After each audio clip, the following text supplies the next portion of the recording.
Assalamualaikum warahmatullahi wabarakatuh. Kami dari kelompok 5 yang beranggotakan Tira Nadia Putri dengan NIM 1830 108084 dan Rona Garmila dengan NIM 1830 108071. Selamat datang kepada Bapak dosen Dr. Asmandri SAG MPD dan teman-teman seperjuangan dalam mata kuliah Manajemen Pendidikan. Baiklah, kami di sini membahas 3 poin materi. Yang pertama tentang pengertian dan jenis-jenis tenaga kependidikan, yang kedua tentang pengadaan tenaga kependidikan, dan yang ketiga tentang pengangkatan dan penempatan tenaga kependidikan. Selamat menyaksikan presentasi dari kami.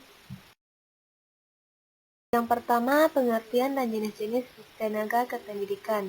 Pengertian tenaga kependidikan adalah anggota masyarakat yang mengabdikan diri dan diangkat untuk menunjang penyelenggaraan pendidikan.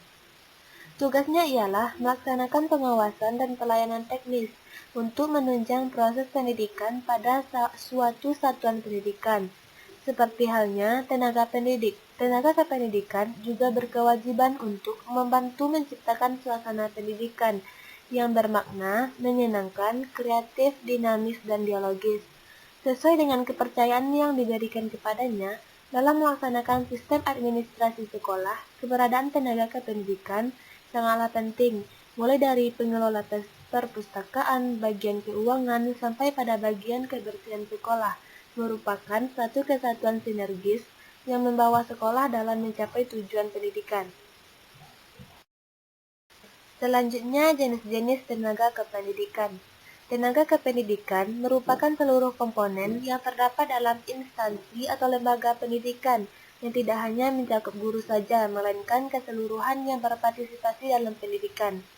Dilihat dari jenisnya, tenaga kependidikan terdiri atas kepala sekolah, guru, tenaga administrasi atau TU, penjaga dan kebersihan sekolah, tenaga fungsional lainnya, seperti guru BP, pustakawan, laboran, dan teknisi sumber belajar. Adapun jenis-jenis tenaga kependidikan untuk lingkungan Departemen Pendidikan Nasional, yang pertama tenaga struktural. Menurut tempat kerja di sekolah, tenaga struktural meliputi kepala sekolah, wakakurikulum, urusan kesiswaan, urusan sarana dan prasarana, dan urusan pelayanan khusus. Menurut tempat kerja di luar sekolah, tenaga struktural meliputi pusat, wilayah, dan daerah. Selanjutnya, tenaga fungsional. Menurut tempat kerja di sekolah, tenaga fungsional meliputi guru pembimbing atau guru BP, pengembang kurikulum dan teknologi kependidikan, pengembang tes, dan pustakawan.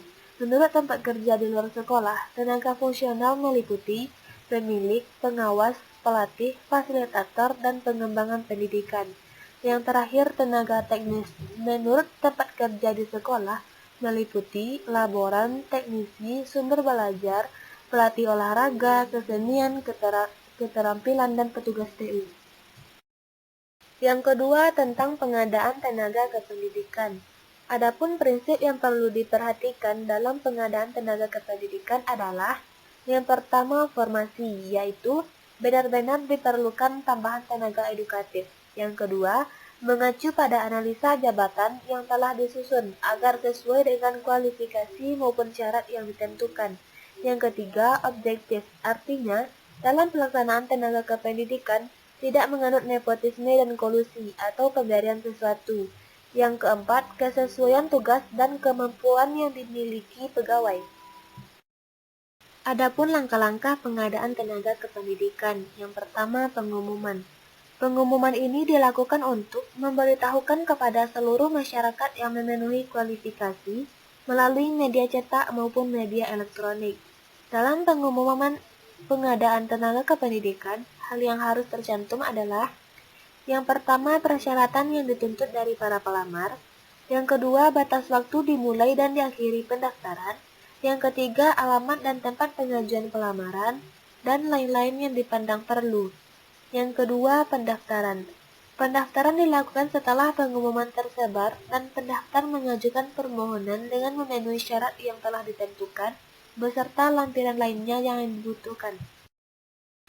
Selanjutnya, langkah yang ketiga yaitu seleksi dan penyaringan. Dalam pengadaan tenaga kependidikan, penyaringan dilaksanakan melalui dua tahap, yaitu penyaringan administrasi dan ujian atau tes. Penyaringan administrasi dilakukan berupa pemeriksaan terhadap kelengkapan beserta lampirannya. Apabila terdapat kekurangan kelengkapan dalam hal administrasi, maka peserta tersebut akan gagal. Selanjutnya, seleksi ujian atau tes. Setelah peserta yang lulus data tes penyaringan administrasi, maka akan mengikuti ujian pegawai dengan materi pengetahuan umum, pengetahuan teknis, dan lainnya yang dipandang perlu. Dan langkah terakhir yaitu pengumuman. Pengumuman di sini berisi pemberitahuan peserta yang lolos dalam seleksi sesuai ketentuan dan penempatan kerja. Poin yang terakhir tentang pengangkatan dan penempatan tenaga kependidikan. Prinsip dasar pengangkatan dan penempatan tenaga kependidikan harus kesesuaian tugas dengan kemampuan yang dimiliki pegawai tersebut. Menurut Hadari Nawawi dalam Hartati Fikirman tahun 2000 halaman 39, langkah pengorganisasian dalam kegiatan penempatan harus dilakukan dengan mempertimbangkan minat, bakat, kemampuan, dan berat ringannya tugas yang akan dipikul bagi setiap personel. Kegagalan dalam pengangkatan dan penempatan tenaga kependidikan akan menyebabkan berbagai hal seperti tidak tercapainya sasaran program pendidikan, tidak adanya suasana kerja yang harmonis, pelaksanaan kerja yang tidak efisien, penyimpangan prosedur kerja, kurang diperhatikannya aturan kerja yang ada, penyalahgunaan tanggung jawab, dan lain sebagainya. Itulah presentasi dari kelompok kami. Jika ada salah kata, kami mohon maaf. Terima kasih. Assalamualaikum warahmatullahi wabarakatuh.